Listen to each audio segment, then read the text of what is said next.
Steve, I remember to hit the record button this time. Are you proud of me? It's Um, great. it's great. How are you? Wonderful. It's a podcast night. I'm gonna now say the joke that I said before when we weren't recording, which is he's very regular. You could set your watch to it. Ah. Anyways, But um, good, great. I'm glad you're here. We've got a great show for you, as always. We are joined by Ryan Hockensmith, who is a Penn State alum slash ESPN writer, for a great conversation, kind of about his life journey, his career journey, um, some of the challenges he's overcome. He has a great perspective on life. It's a longer interview, but I promise you it's a very good interview. It's a very in depth, very just it's a great interview. So take a listen to that, and then we've got a little bit of wrestling news to talk about because we decidedly become a Penn State wrestling podcast by accident along the way. And then we've also got old guy, young guy to talk about too. So go ahead and listen to Ryan, and we'll. Oh wait, I forgot to say this is the Stuff Summer Says podcast with Steve, Steve, and also Ryan Hockensmith. So go ahead and listen to that. Our guest today is Ryan Hockensmith of ESPN. He has been at ESPN in varying roles, in which we'll get to here in a second, but varying roles, um, and primarily works as a staff writer now. Ryan, how are you? I'm fantastic. I'm even better now that I'm joining you guys. Good, good. Okay. All right, Ryan. I'm going to ask this question in a very particular way, I think would be the best way to say this. This is kind of our usual go to question, but I'm going to ask you very particularly because I think you'll know where we're going with this when I ask it. What is your career journey? Oh my God. How long do you want to how long is the answer supposed to be? However long Short. you want it to be. Um okay, I'm gonna get very personal on you right up front. I spent my whole life as a kid, I wanted to be an athlete, and then at a certain point you realize like, oh my God, like I'm not good enough, and then I was like, you know what? If I'm not gonna be in the Super Bowl, I want to cover the Super Bowl. So I knew as like a 15 or 16-year-old that I wanted to be a writer. And so I went to college for it. I had an unbelievable experience at Penn State. I got to do all sorts of things, and it just firmed up the idea that that's what I wanted to be when I grew up. And so I got out of college. I had a good college career, and I was started writing for ESPN. And the first couple of years were pretty good. But in my personal life, which we'll probably get into, I had some health stuff and got wrapped up in opioids and alcohol. And by 2004 or five, I just was not capable of doing pretty much any job, let alone, writing. And I switched jobs to an editor job, get more stability in my life. It was suggested to me, it wasn't my choice, but it was the right thing. I deserved to be switching jobs and try something else. Like that was absolutely the right recipe.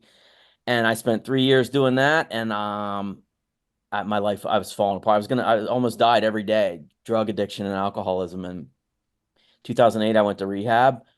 My life totally changed. I've been sober ever since. It's a day-to-day proposition, obviously, but I, so I was working as an editor, and I did that. I got pretty good as an editor at ESPN.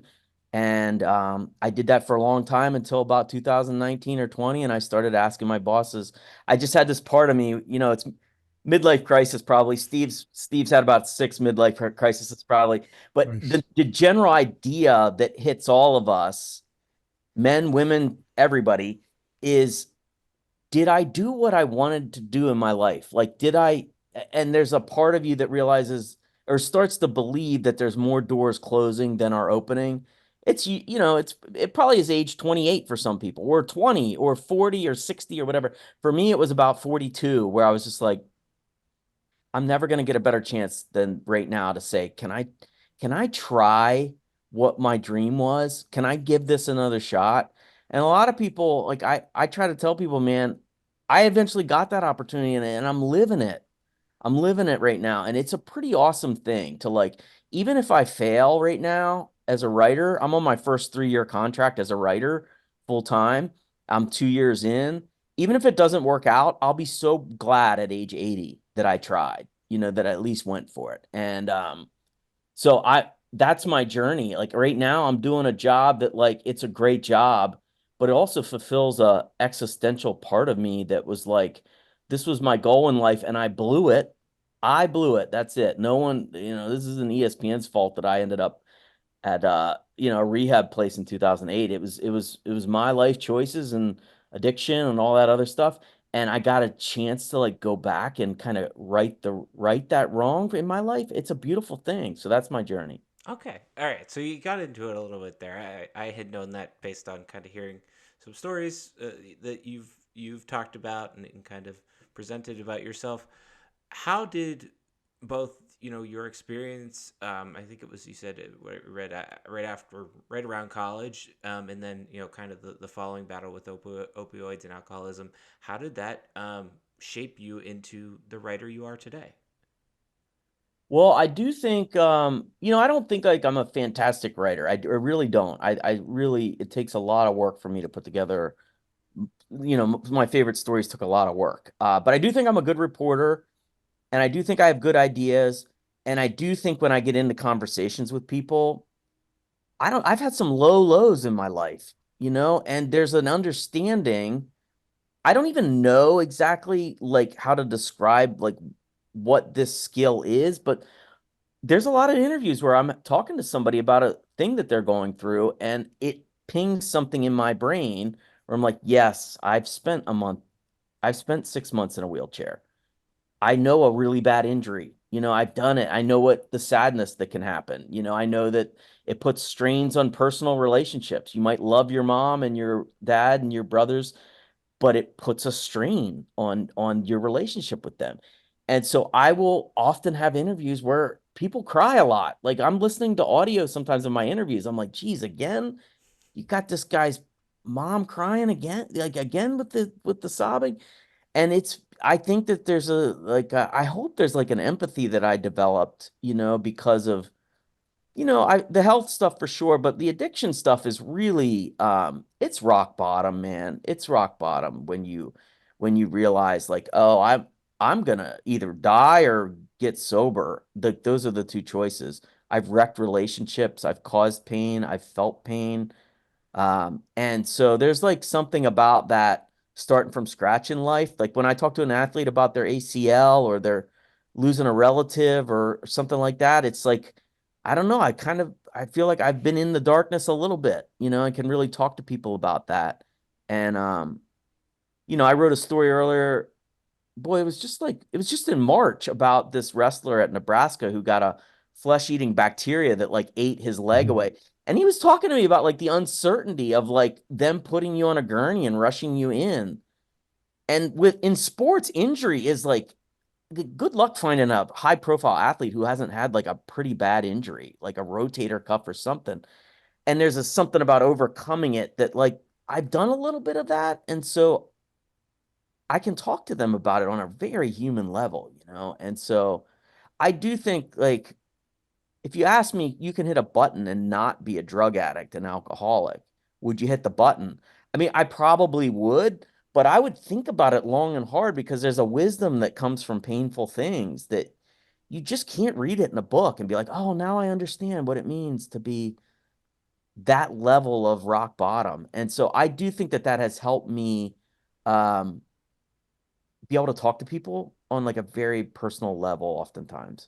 I think that comes through in your writing, though, and I think that's the main thing that was sticking out to me, kind of reading a lot of your stuff, particularly this weekend. I felt like I was having a conversation with you, but your writing style isn't necessarily conversational. It's not formal, it's not informal, but it's kind of I don't know what the exact word is, but I feel very relaxed. I wrote it as I was thinking about the questions I wanted to ask.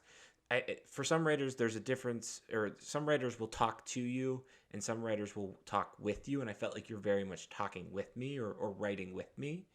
Um, how how did you develop that style? And did that kind of come from that personal aspect of being able to have these tougher conversations? Well, I'll tell you this, whenever kids ask me about it, I think that the thing that helped me the most in my life is just I read a lot and I didn't read tweets. Okay. Like it was you read books and I do think just reading Sports Illustrated as a kid and Dean Koontz books. It just, I don't know, reading a lot, I think it makes for better writing eventually. And so I'll tell you the one thing, what you're describing is a skill that I notice in other writers that I try to do, but I do it from a different way. Like when you talk to a great long form writer, one of the things that's amazing is you can ask them almost anything about the subject and they'll know. And what that means is that they have the story in a headlock. It's not, they're not writing about it from distance. They're in there, they're in there. And some writers, they write about that, and it's because they're just like beautiful writers and can really welcome you in. Like, this is what this guy or this woman is like, and they can just do that. I get there with some of my stories because I insist on, I talk to so many people for stories. I just want to know every angle. So I come at it from like an informational part. Like, I think that you can get, I think that there's some great writers who aren't great writers. They're just amazing reporters, and they just get so much information. They just make it they could just send you a list. Here's things people told me, or this is what happened on the first day, and this happened on day 2, day 3, and it's just a list of stuff, and it's a great story. At the end of the day, a lot of stories are just, and then this happened, and then this happened, and it's all really good. And I think I'm a good reporter. I don't know about the writer part. Like when you read like a Tom Junod at ESPN or Tim Kuhn or even Seth Wickersham, some of these writers that are so good, they just they're super smart people, and they just are beautiful writers in a way that I'm not quite there yet. But I do think that I do think I'm conversational. I know some people think that's sort of like a negative term. I don't find it to be. Like, when I want to be able to like just like talk to you about it, Yeah. like the high art part of it. I'm not there yet. So I appreciate you saying that's like the ultimate compliment, is that what I think is just what you're saying is like, I like writers who are just like very approachable in their writing. It's not That's homework.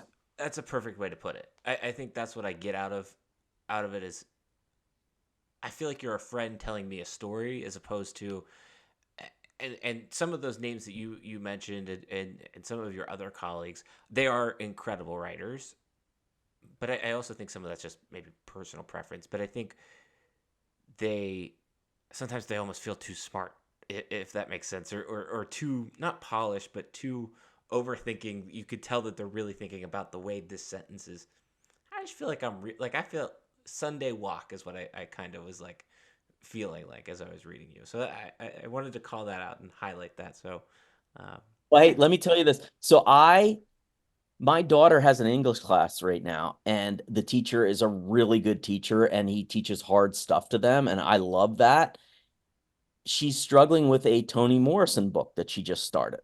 And I thought, I'm a dad of the year right here. I'm going to read the book with her, and we'll talk about it together, and that will help. Then I start reading Toni Morrison. I'm on page like 3, and I'm like, this person is way too smart for me. I and I'm like, I'm gonna find the Wikipedia page. I'm going to cheat to help out my kid. And I know exactly what you mean. And I don't object to that writing at all. Like, I read it and I admire it, but it's just like, wow, this is really hard to just get your arms around it sometimes, And I actually don't mind that a lot of my writing, I don't think I do writing that is like you have to read it 3 times to understand it, It's just pretty straightforward. I like that. I don't know.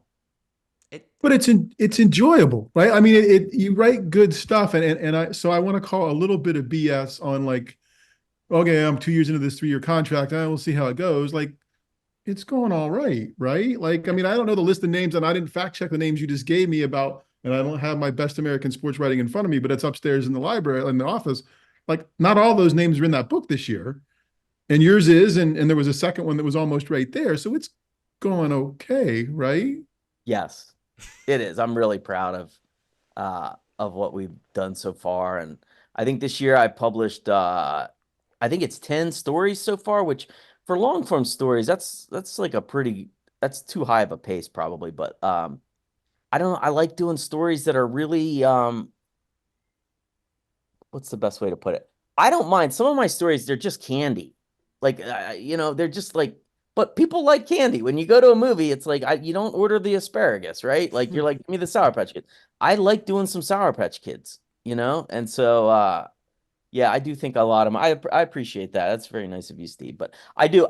Listen. It's going well, I think, by most metrics and everything. And then for my spirit as a human being, it just is like very. I don't really care that anybody else is like, wow, what a redemption story that this guy's. It for me, it just is fulfilling because it just proves like if I didn't get a new contract or whatever, I would just know that I went for it. There's something about going for it, and even if you fall on your face, it is like you can just be proud of it. And I shared this, Steve's heard this story 50 times, but one of the most impactful things, like maybe 3-4 years ago, I read was it was this massive study done of people who were, I think they were over the age of 80, and they were just asked about their lives.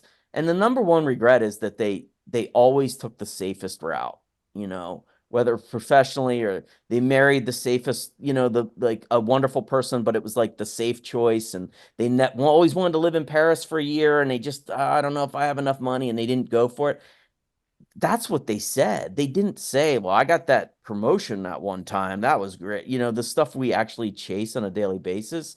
I got named in this list or whatever. It's like that they went for it. And so I don't know. We'll probably get into this at some point, but like part of my midlife crisis was I was like, you know what I should try? Stand-up comedy. That would be a great idea. And I actually think it's been very helpful to my writing, but it was also just helpful to me to know that there was this thing that I always wanted to try. And I mean, it's an idiotic hobby. Don't freaking do it ever. But I tried it. I did it. I still do it sometimes. And I'm glad I did. I'm really proud. I'll be proud someday that I did.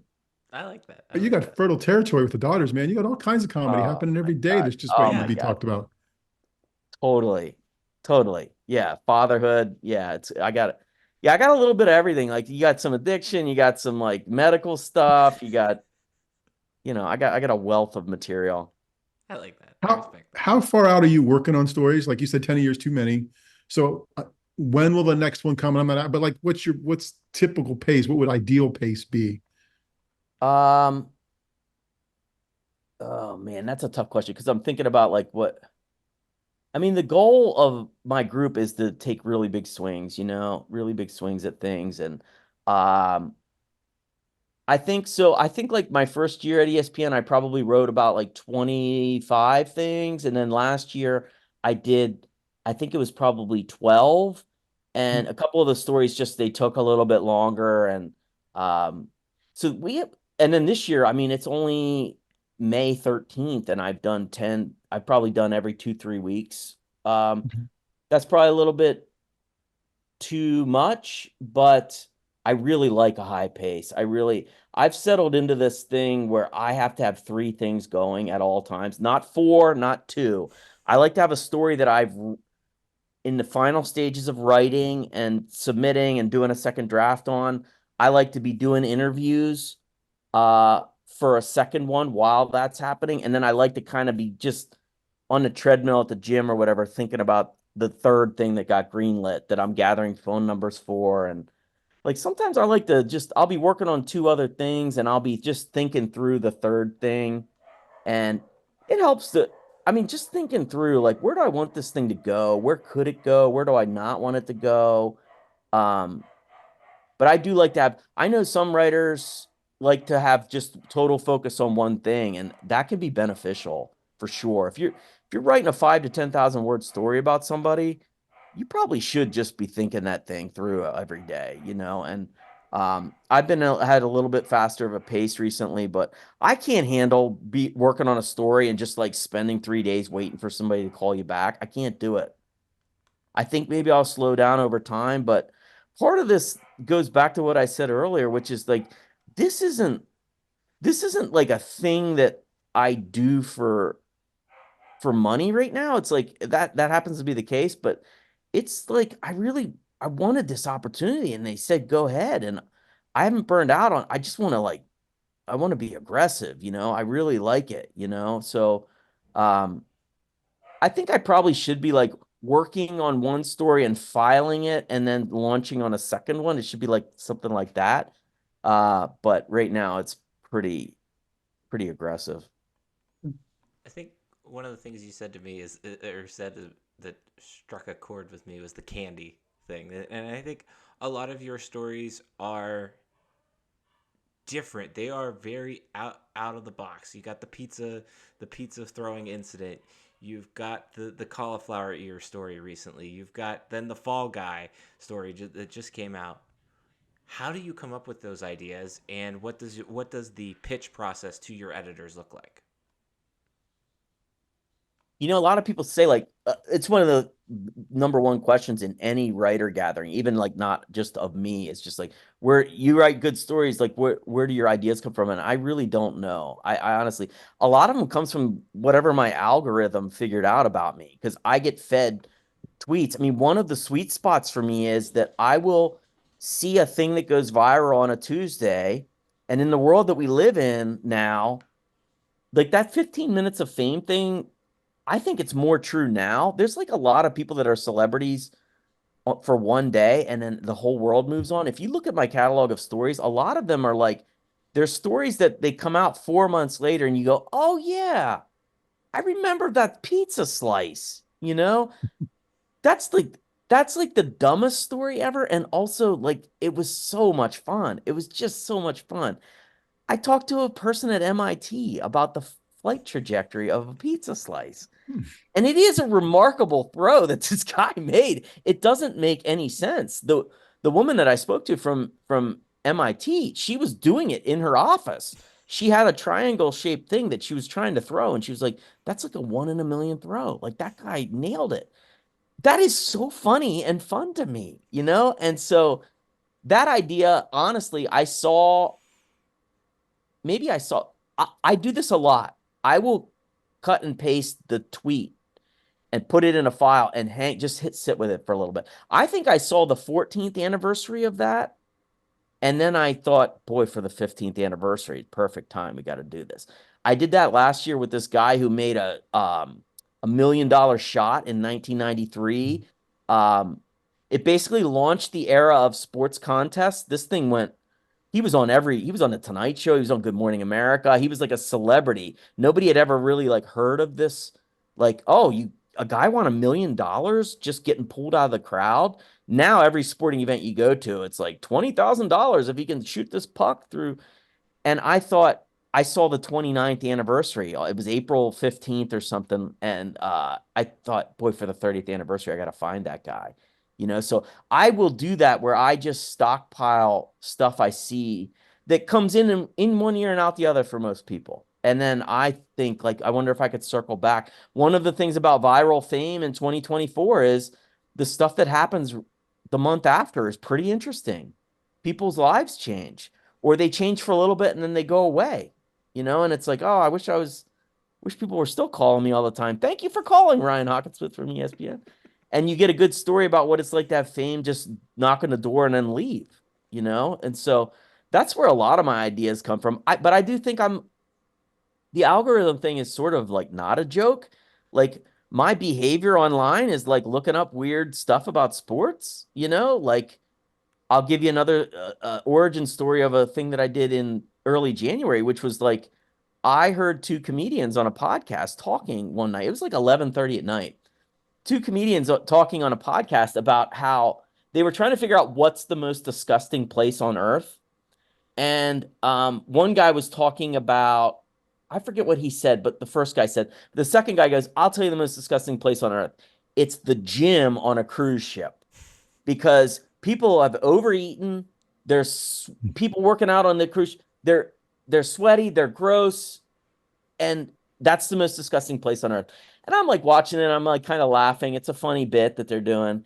And then I was like, cruise ship gyms. I was like, I wonder if the Titanic had a gym. And then I look it up, and it's like one of the more influential gyms of all time. And then the story of the Titanic. I mean, a lot of my stories, I will find a really good, I'll try to find a really good narrative, like then this happened, then this happened, then this happened. But then I'll try to take a step back and be like, oh, this is sort of something that doesn't belong in an ESPN story almost. Like that story about the wrestler who had the flesh-eating bacteria that I wrote in March. I just spent a lot of time talking to bacteria experts. And so there's a section of that story that just you could give it to your uncle or your grandma or somebody who doesn't like sports. And they're like, oh, interesting. Bacteria is, it's not as scary as you think, but it also will kill you if you get this and stay away from these places. And so the Titanic gym ended up being a story that we ran right after the new year that I don't know, it was kind of I just ended up getting all wrapped up in the Titanic too, which it's a fascinating story. And so you say, where does story ideas come from? That was my mind racing at midnight a little bit, and I guess if I write a memoir, it'll be my mind racing at midnight, and not all of it will be good stuff. Like it's like, what doctor's office can I get pills from tomorrow? That was a chapter of that. That'll be a chapter. But then the Titanic gym will be another one. I respect that. I respect that. Have you so the idea of the Titanic idea? I mean, that's ESPN material in that it is related to sports and a gym, right? But how do you go about then saying, "Hey, ESPN editor, I would like to write this. I would like to pursue this. Let me go chase this down and not just have it be an idea in my head." Well, I'll tell you what, my editors, like, they're great editors in all of the typical editor ways, editing stories, greenlighting stories, and all of that stuff. The most beneficial part that I found in my editor structure, it's mostly through a guy named Justin Bay, who's an awesome editor. They talk me out of the bad ones. Like they really are good at telling me which pitches not to swing at, because I send a lot of pitches, and they ain't all winners, that's for sure. And so they're so good at being like, there's not enough there. Because I know there's some ideas that I'll send to them and they're just like, it's okay, it's a single, but we don't try to hit singles. Like, let's go for the fences here. And so they'll talk me out of bad ideas. That's the number one thing that they do. And I routinely send 2 or 3 pitches in one email, and then I do one of them. And they always know that, it's Justin and Scott Burton a lot of the time are my 2 editors, and they really smell the stinker, they're like, don't do that one. And they'll tell me to do the other one.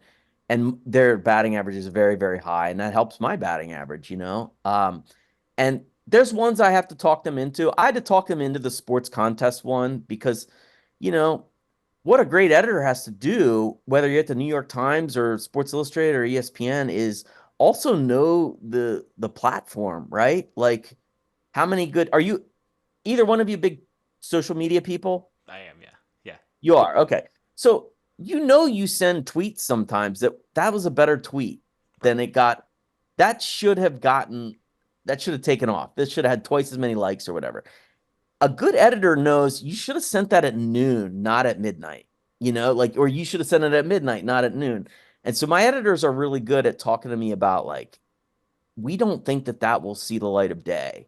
Like, no one, like, that's too weird. Like, I'll tell you right now, if I had the Titanic gym story right now in the heat of NBA and NFL or NHL playoffs, it's probably not going anywhere near ESPN. So knowing where to put my story in the batting order, I'll keep the batting. It's just playing out well. It's good. I'm just gonna keep going. I'm just gonna keep going. Oh, I need a DH on that one. No, they're really good at, like, sort of saying, I don't think that's an ESPN story. I have a lot of pitches that are like great Atlantic pitches or great New Yorker ideas. Maybe they don't fit at ESPN, and I appreciate that part of it. So part of the greenlight process is them saying back to me, that's a fun idea. I don't think it's going to go anywhere, and I don't know that it's the right story for ESPN. The Titanic one, honestly, it's on the border. It's about fitness. It's about the evolution of weightlifting. And, if you go on ESPN today, that's not a topic on First Take, right? So it's a little unorthodox. They have a long leash. They do give me a long leash. They do trust me quite a bit. And because I did spend 20 years as an editor, or 15 years or so as an editor, I also understand the way that the machine works at ESPN. So I can say to them, let's run this during the NBA draft process. And they'll often go, that's a good way to do it. Yeah, that's a good idea. That's a good idea. So they're really good at that. That's part of the green light process too. And I work at a big company. I love ESPN. Like I'm a homer, man. Like I'm the wrong person to talk to. I love the company but it is a busy company. You go on our airwaves, we air a lot of different sports. I mean, we're the worldwide leader, okay? Like I'm just gonna get some plugs in here. So it can be challenging. We show a lot of sports, we care about a lot of sports. We have like amazing fleet of journalists up and down the company that are covering great stuff. So there's certain days where I've looked at the ESPN calendar sometimes and been like, we published 25 good written stories yesterday, like 25 things. That's a lot, man. That's a lot. So that part of the green light process is actually important. And it's really important for some of the weirdo stuff that I throw at them. You mentioned Justin and Scott and your ideas, those weirdo ideas. Are there people that say no to you? And is there some story out there lingering that you're trying to figure out the right approach to get someone to green light or say yes to? I got a bunch of those for sure. They do. They say no. They really do. I'd say I'm about like 30% on the pitch to writing process. And but man, they are right most of the time. Even when I yell at them, I don't really yell, but like I whine. I I whine and groan. Um and I almost always feel like they end up being right.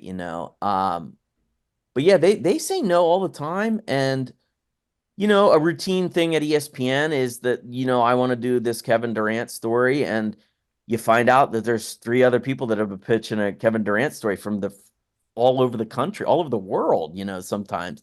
And so sometimes you kind of have to stand down on that. There's a couple stories that come to mind that I really want to do, but like I don't think they're dead yet, so I'm like not going to say them. I'm sorry. That's fair. That's fair. They're just jackpot story ideas. Obviously, I think everyone is just like gonna be my baby, but Well, after the editors, are there sources that have said no? Like, has there been a pitch that has been lit by the green light by the editors, and then you start writing, you're like, why would they say no to this? This is great. And they're like, yeah, we've had our 15 minutes, or no, yes. you're going to treat us weirdly, or whatever. Yeah. Yeah, it's you know what? I'm gonna say this one. I'm gonna say one. I'm gonna say one. Okay. I hope I don't get in trouble for this. A couple years ago, Tom Brady announced he was playing for the Buccaneers, and he announced that he was doing a what are the cards that aren't cards? They're digital cards. NFTs. NFTs. He announced an NFT, and he did a press conference announcing it, and it was typical athlete, this is going to be the coolest NFT ever, blah, blah, blah, blah, blah. Then there was this paragraph in there that he said at a press conference that was about how, as a kid, his parents, especially his mom, developed this incentive. I mean, it was like sort of in the allowance family of like, hey, if you get an A, I'll give you $5 kind of. I mean, it's bribery, right? Steve, we bribe our kids, right? It's like positive bribery. She came up with a thing where she said, if you get good grades, I'll take you to the baseball card shop in town and you can buy a bunch of baseball cards, right? And that, he talked about being so driven in sports that it was like, what do I need to get to be able to, on my grades, to be able to be on the field? And she wanted to like balance that out a little bit. So she incentivized his academics. And he ended up getting really good grades so that he could go to this baseball card shop. So he says this at the press conference and he mentions the name of the store. And I look up the store. It's still going 30, 40 years later. Mm-hmm. The number of baseball card shops, the number doesn't actually, you can't find this statistic anyway. The number of baseball card shops that were around in 1985 and exist in 2024, I don't know, it's a very low number because the industry has been up and down and up and down. And so this card shop still exists. I'm not going to say the name because when I called and talked to the owner, he was like, I have no interest in drumming up business. I have no interest in, I work for my customers here in this local area in California, and that's all I care about. I don't want to be famous. I don't want to participate in a story. And if he wasn't going to participate in the story, you can't tell the heart of this shop that has weathered the storms, And the guy who took it over was like, he was only like 40 years old. He worked there as a teenager. And then the guy who owned it sold it to a kid that worked there and cared about it the same way he did. And it was like kind of a beautiful story about Tom Brady's origins, but also this idea of pursuing your passion, even though it won't get you the stuff that society often rewards, is like, because in a similar situation, it's like I had a successful store and now my store, there's 40 of them and I make this much money and I have a private jet. That's sort of that's what capitalism sort of seizes upon as a value, as a metric. But this guy is successful because he has like 300 good customers and they all care about him. And so when that guy said he had no interest, and I tried a couple of times, he just was content with himself and his business. I just had to respect it. I thought about trying to write it anyway, and I was just like, no, I respect it. And so that one is one where my bosses were on board for it, and I thought it could be a good story. But now that Brady's not in the league, even, I mean, it kind of doesn't work anymore. Gotcha. Was that actually your question? Did you ask? It was my question. You gave me more than I thought I was going to get. It was Okay, wonderful. okay. Look at you. It was great. Boy, what a rambling mess. I'm getting to be You're good. You're good. How do you remember the jokes for the stand-up set if you're rambling? Well, I do have a notebook, and there's something about you have to do it so many times. Like when you come up with a funny story or something, my best material I've done on a stage in front of a crowd at least 20 times. And it makes it very hard to forget. I've done it in the shower another 100 times, and it's like, the premise and everything kind of, the thing that makes me like not a very good comedian is that I still get up there and just talk. There's people that perform and they do funny faces, just like not there. Like if you think about 90% of the stuff that makes you really, really laugh, if you just read it on a piece of paper, you wouldn't laugh the same way. That person doing it, I mean, it's an act, right? It's an act. The way Seinfeld delivers sort of his, the cynical, sort of uncaring deadpan makes it so funny. If I said it, you wouldn't laugh the same way, And so you say, how do you remember it? And it's like, I do remember it. So I do have a notebook there with the premise of it, but I've worked on it so many times. As long as I'm just prompted, I can do it. All right, Ryan. I feel like we've covered all the bases. I think we've got 3 questions to kind of wrap up every interview with. I want to get your takes. They're all Penn State related because this is a Penn State podcast. So we got to tie it back, make a full circle out of it, I guess would be the best way to say it. Your go-to creamery ice cream flavor. I'm so boring. I don't know. I think I just say like vanilla. There's nothing wrong with that. There's cookies and cream, maybe. Okay, you like this? Can I give you the terrible hot take? Yeah. Uh-oh. Creamery just okay to me. I'm sorry. I just like it's like a nice thing. It's big. It's a nice thing to take people to. If I came back there 20 times by myself, 0 for 20, I'm not going to the creamery. Yeah. I think I'm glad I asked them about the sponsorship last week. That's going to go well. Way to go. Okay. Sorry. Hey, I will tell you that it is very fun to take people to and just see them. It's perfectly fine. There's movies that I'm like, that's not a great movie, but I really like how much you like it.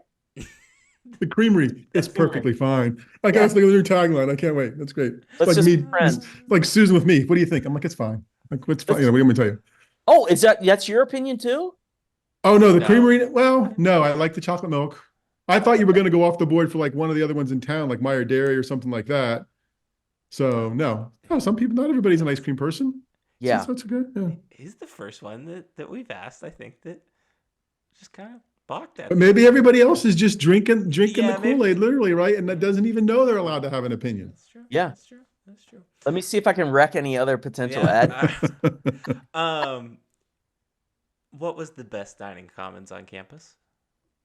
Oh God, I never lived on campus. I have no idea. Okay. Taco Bell and Taco Bell? something there anymore. Yeah, that was my favorite. R.I.P. Yeah, I never, I did a branch campus. I did a branch campus experience where I did 2 years at Penn State Mont Alto. Shout out, Penn State Mont Alto. And it was a great experience. I wouldn't change anything about it. But there is something to be on at UP for 4 years, and just really know it inside and out. And I always was the idiot that was like, wait, how does the bus work again? And that's the same way with the dining comments. I don't even remember the name of the place that I went to. Um, so yeah, sorry, not Not see another hot 0 take. for 2, 0 for 2. That's Yeah, okay. I dining feel like he'll comments. be There's a lot of They're kids who just struggle with the okay. buses still, yeah, so you're good. yeah. No, I They're just struggle with okay. it. Is it still called the Loop? Yeah, Yes. See, look at that. Okay. Oh, okay. I know it There you go. exists. there you go. There you That's go. it. All right, the last one, and I think you will at least get 1 for 3. So 33% is pretty good here on this one.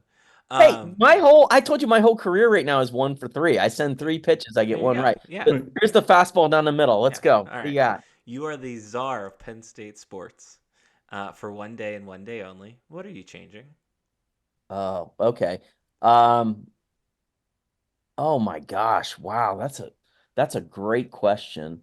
Well, I'm a wrestling guy, so I'm doubling the budget for wrestling. Kale Sanderson. Well, okay, so I'm the czar for 1 day.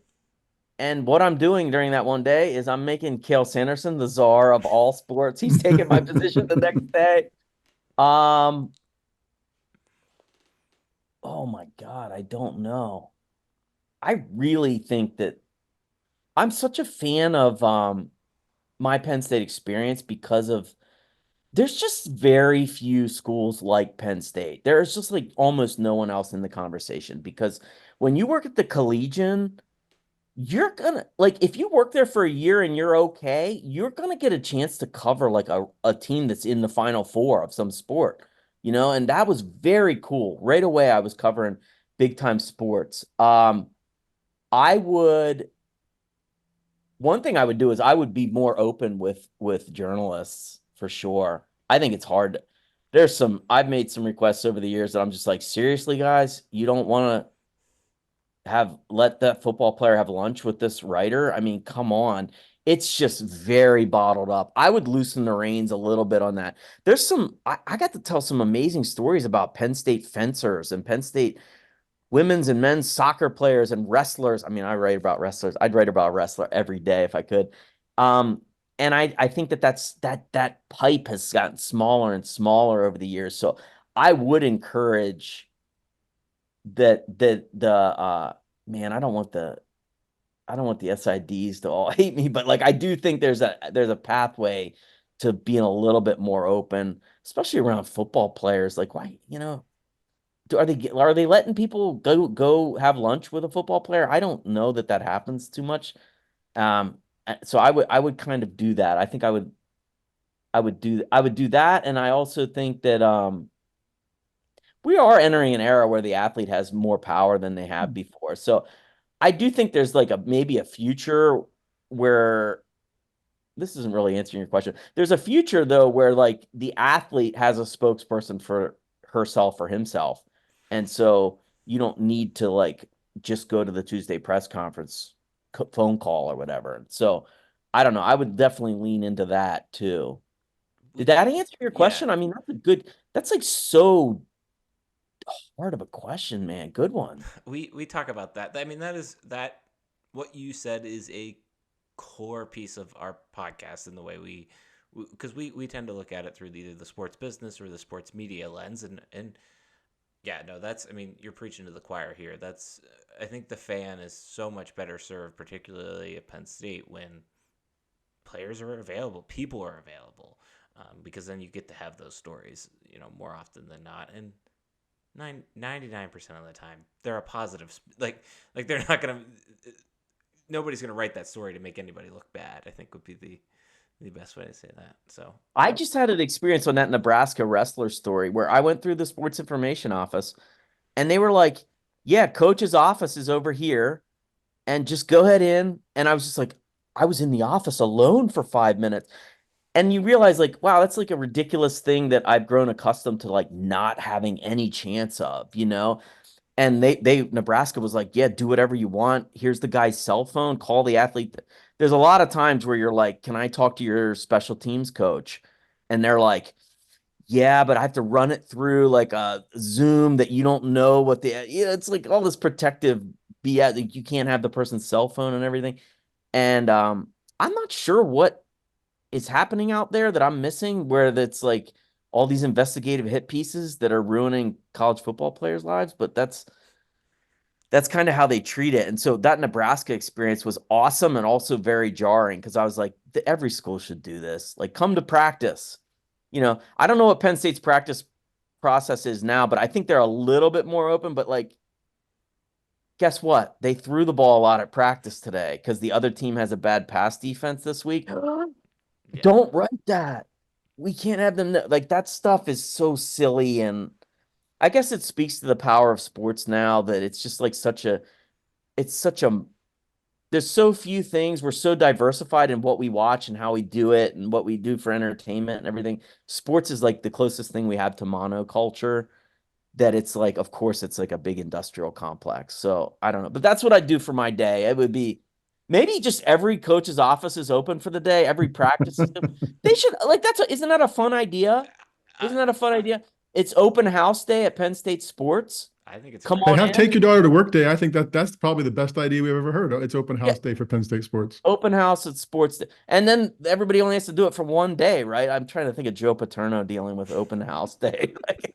He would not have responded well to that, I can tell you that. But yeah, open house day. That's what I'm doing. Okay. And Cale Sanderson takes over the next day. That's fair. That's fair. I have a bonus question based on that. If they wrestle, if they conduct a wrestling match in Beaver Stadium, will you be there? Oh, absolutely. I mean, I care about the opponent. Penn State throws on some opponents that you just know it's going to be a 44 zip afternoon. I hope. I mean, if they're wrestling Oklahoma State or something, which is like the biggest news story in my world right now, is that David Taylor left State College to go to Oklahoma State, and I think they're going to be good. And if they're wrestling Oklahoma State in Beaver Stadium, I will be there, and my kids will be there whether they like it or not. We're going. Wait, that's exactly how we feel about it too. And I'm sleeping on either Steve Sampson's couch or Mike Porman's. Probably Mike Porman's, but like I'm there. We got room for the family in the studio here, so you'd be good. Yeah, Steve's got a good setup. You gotta watch out for Portman. Give me the gist. What are the chances of the match at Beaver Stadium happening? I think it's Carter Starachi tweeted it. Right? That's it. I mean, and there's a desire to put more events. That's the main thing. There's a desire to put more events in Beaver Stadium because it just sits there besides 7 weekends a year to make money on it. And I mean, I think it's a no-brainer. Steve and I chatted through the logistics of it last week. It's tough because of where State College is and the time of year because I agree with you. You can't have the Little Sisters of the Poor walking in there. You need to have Oklahoma State, Iowa, Ohio State.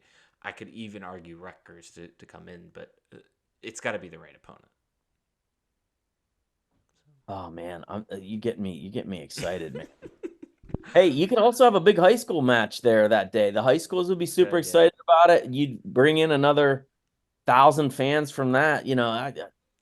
Okay, I'll put myself on that planning committee on the day of my one day. See if it's on your radar. That's a good thing. So it feels like Starachi, when he popped off about it 2 weeks ago, right? It was the year before was Penn State playing West Virginia at night at home, and there was a countdown clock in the locker room that got out on social media, and that's what led it. Feels like there's some there to this, but that would take a lot of work on everybody's part and a lot of flexibility on the opponent because you'd have to start earlier. Their first home match last year was in December, right? So you're talking a month earlier, but it'd be great for the sport. So we'll see. All right, Ryan.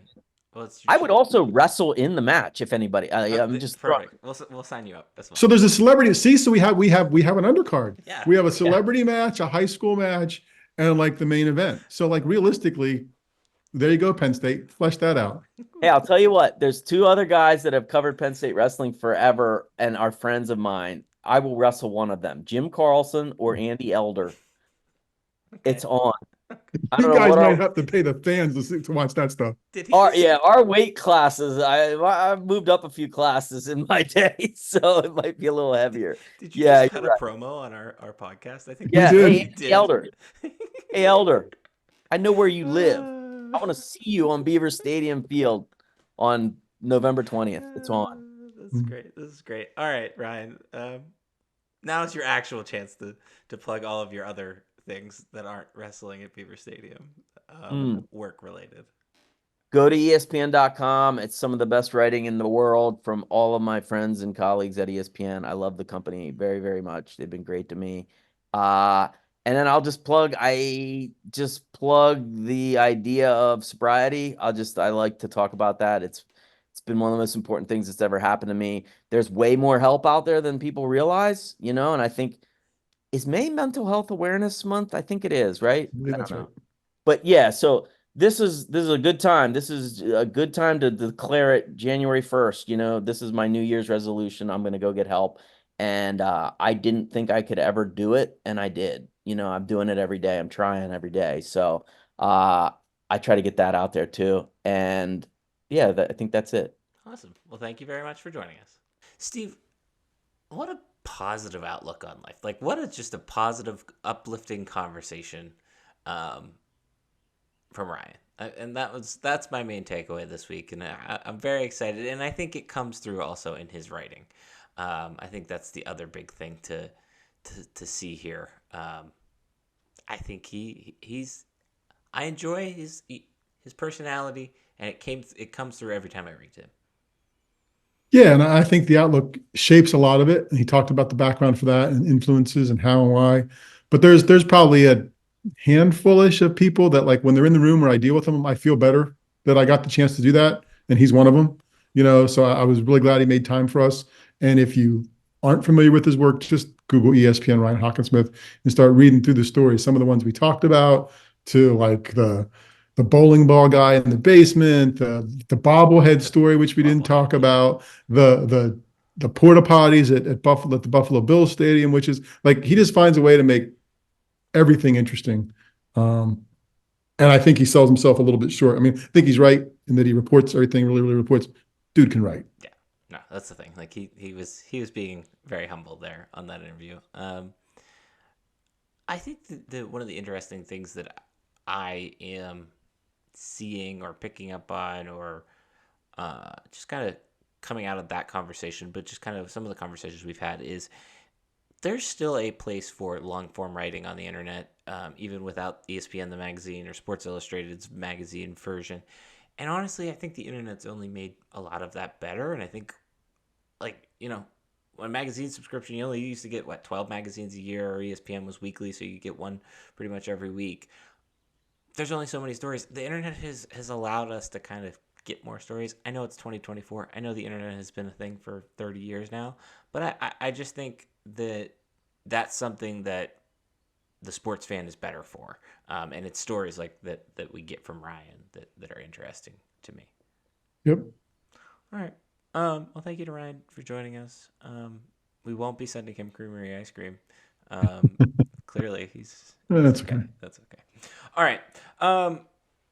I think my least favorite podcast trope is when podcast hosts are like, "We recorded and then some big news broke, and now we're going to discuss it." We recorded and some big news broke, and now we're going to discuss it. Penn State wrestler, Olympic gold medalist. I don't know. World champion, whatever adjective you want to put in front of his name.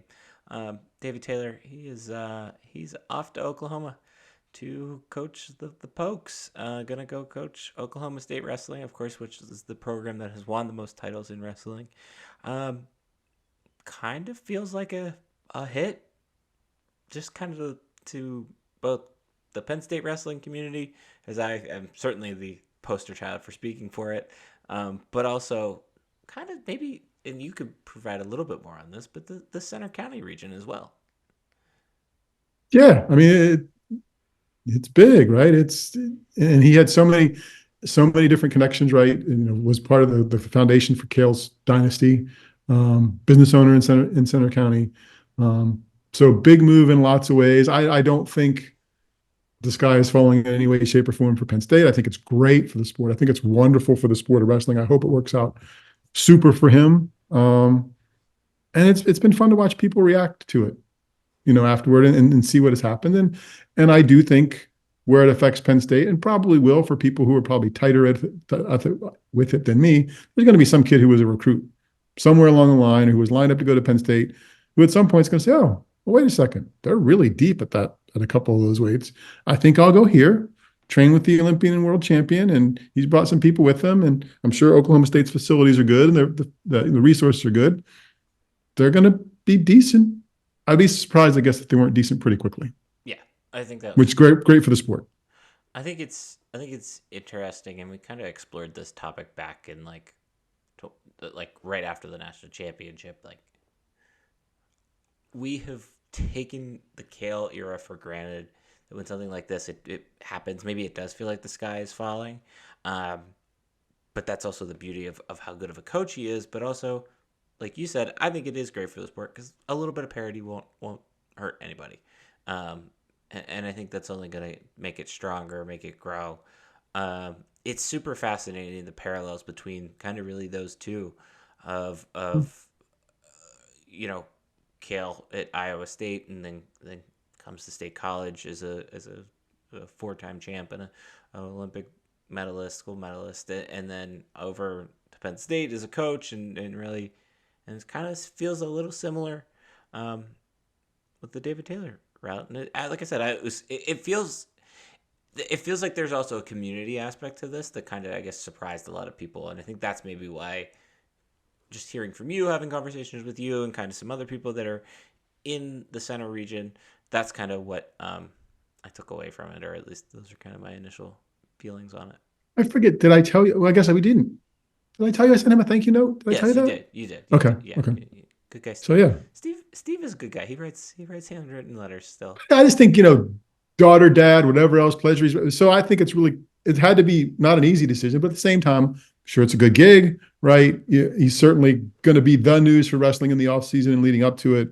So I'm excited for them, and I'm excited for what it does for the sport. The wild dominoes that fell too. Like Aaron Brooks comes to Penn State. Aaron Brooks trains under Cale Sanderson. Cale Sanderson makes both of them into like virtual Olympians, and then they go head to head. Who knows if David Taylor wins, it beats Aaron Brooks? Like Aaron Brooks is probably going to go on to do something else, or train for the next Olympics, and David Taylor's going to the Paris Olympics and probably won't take this job because Oklahoma State needs a coach sooner rather than later. Yep. Yep. So okay. Um, two quick things. I know we went a little long today, but I just want to bring up. Sounds like the Hoppy Valley brewing event at the stadium was good and people had fun. I think the weather was Positive from what I've seen. Like Yeah. the weather was a little positive. I don't know if they got the numbers they want. Like I didn't see throngs of people in the pictures, Yeah. but I don't know if they wanted throngs of people, obviously. So Yeah. yeah, I think a couple people I posted were like, "Oh my god!" Like you said, like I can't believe I'm drinking beer on this field. Like never thought this would happen. So I think that's good.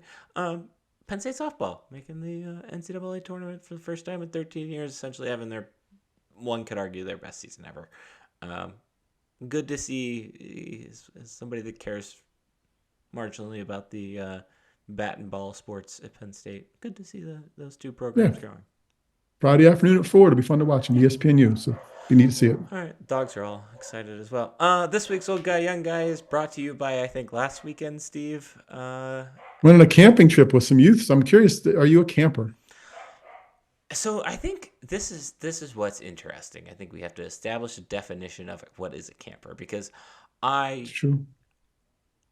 we would go to Racetown. My dad is part of people that own a house at Racetown. It's in the wilderness. There are campfire camping like activities. I don't know if I would necessarily call that camping, because when I think of camping, I think of either RV at the lake or tent setup in the wilderness.